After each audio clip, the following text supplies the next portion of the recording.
la crise sécuritaire frappe différemment les hommes et les femmes. Comment votre approche panafricaniste peut-elle transformer les femmes sahéliennes de simples victimes en véritables actrices de la paix? Je pense que dans le combat dans lequel nous nous trouvons au Sahel, la paix va passer par notre capacité à faire la guerre. Même si ça semble difficile, mais nous avons en face de nous des adversaires qui ont décidé de nous combattre par tous les moyens nécessaires, euh, en faisant usage d'une violence indicible contre nous. Nos morts sont sans visage, sans nombre, on ne se souvient jamais d'eux, alors que eux, s'il y a une personne qui meurt de leur côté, on en fait tout un pataquès.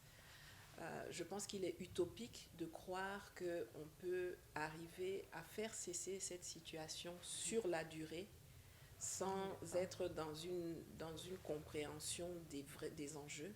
Et l'enjeu, c'est que si tu veux la paix, prépare la guerre. Il faut que les femmes du Sahel soient dans une optique de comprendre qu'elles doivent être des guerrières d'abord. Et c'est quand tu es guerrière que celui qui est en face, là, quand il regarde dans tes yeux, là, il voit que chacun est prêt.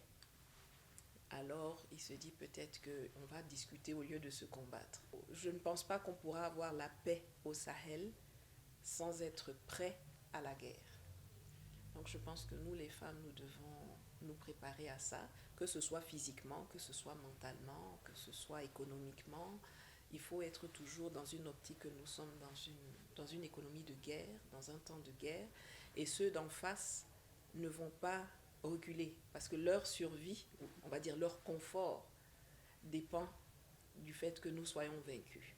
Or, notre survie en tant que famille, en tant qu'individu, en tant que collectif, dépend du fait que nous puissions nous réapproprier nos ressources, nous réapproprier nos savoirs pour pouvoir construire notre prospérité et notre paix, notre sérénité.